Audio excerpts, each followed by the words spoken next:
Hello everyone, I'm Dan, the EDC academic, and today I'm going to be talking to you about this knife. This is the Boker Double Lock Trapper. So if you like traditional knives, if you like trappers, if you like locking knives, stick around and I'll tell you a little bit about it. Thank you for sticking with me. As I mentioned in the intro, this is a locking trapper by Boker. This is how it arrived. In this box here, it's got the little tag on it that says Boker manufacturer, made in Germany, Boker USA Incorporated. So it's packaged very nicely. Get this open here, maybe. There we go. And the contents of the box, you have a nice little paper wrapped knife there, and what is presumably some warranty information and some care information, maybe some advertisements from Boker. Yep, so put that aside. I'm not interested in the packaging, I'm interested in the knife itself. And I'm going to use another trapper here to open the knife.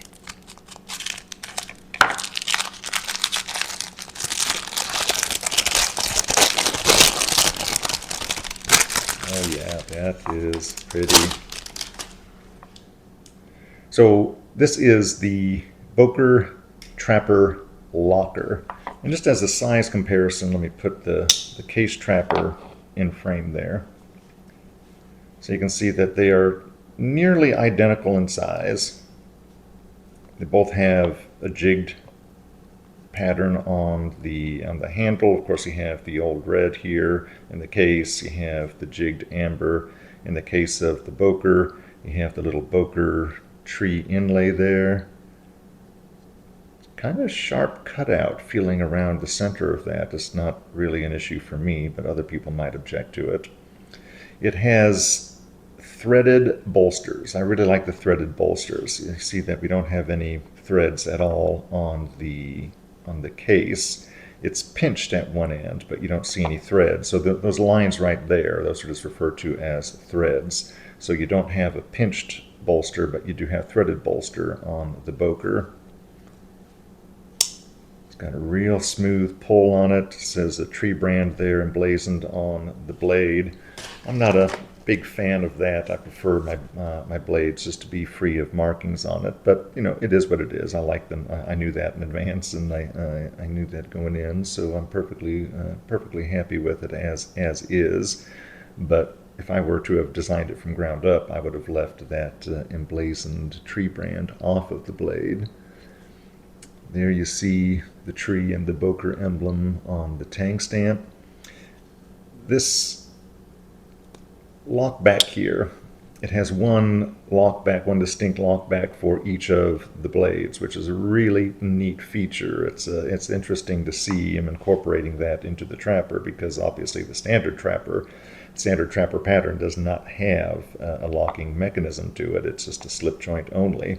So whenever I first saw this, and I first saw this on a video by Native Steve, which I'll link that in the upper corner there. And he pulled this out, and I was taken with it immediately. I just knew I had to get one for myself. So to return to the differences here, obviously the case is a slip joint. The Boker is a lock back for two separate lockbacks for each of the blades.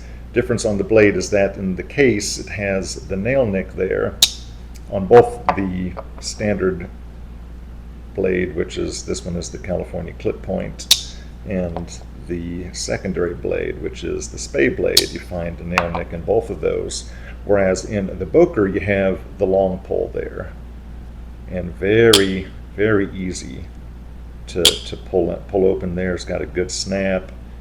It just slides right into that locked position, very satisfying to operate. And it also has the long pull on the spay blade. And once again, it pulls out really easily. Let me wipe my fingerprints off there. Compare the spay blade on the Boker to the spay blade on the case. And you can see that on the case,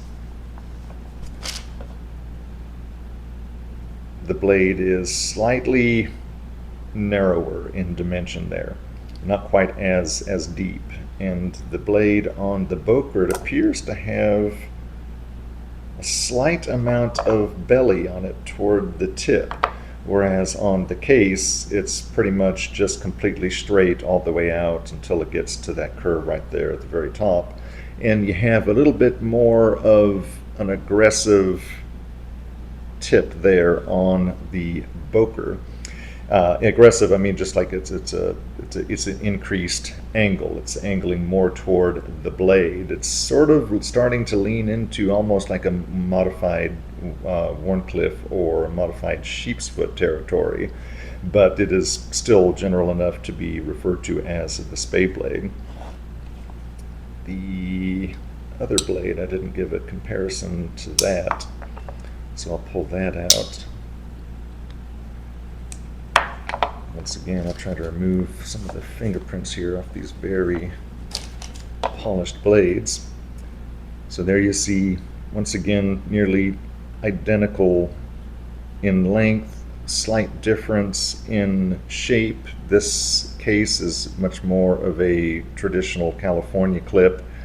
The one on the Boker is still leaning toward a California clip, but the clip doesn't go down quite so far, the spine of the blade, as it does on the case.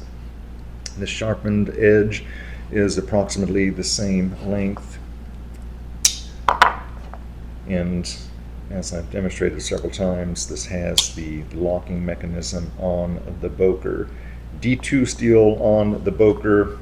On the case, it's just a standard stainless. I can't remember if it's 420 or 440, but it is not a super steel by any measure. Neither, of course, is D2, but the D2 is going to give you better performance in terms of edge retention and toughness than does the steel used in the case knife. And overall, I'm just really happy with this knife. I was glad that Native Steve posted a video about it and introduced me to it.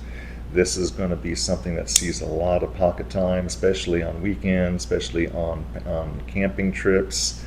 The spade blade, as you might know, is affectionately referred to as the peanut butter blade amongst traditional knife enthusiasts for the reasons that it kind of mimics, the shape of a spatula or a butter knife. Very good for spreading peanut butter on a sandwich if you're in a to-go hurried lunch kind of situation. But this is really a nice knife. Again, you can see how it compares to something that might be more familiar to you. So it gives you all of the benefits in the look and the aesthetic of the trapper knife, but of course it gives you that enhanced safety of the lock, and there's just something about the novelty of that double locking mechanism that I really liked. So that's it for the knife. Thank you for joining me. Thank you, Native Steve, for introducing the knife to me, and I hope to see everyone in the next video.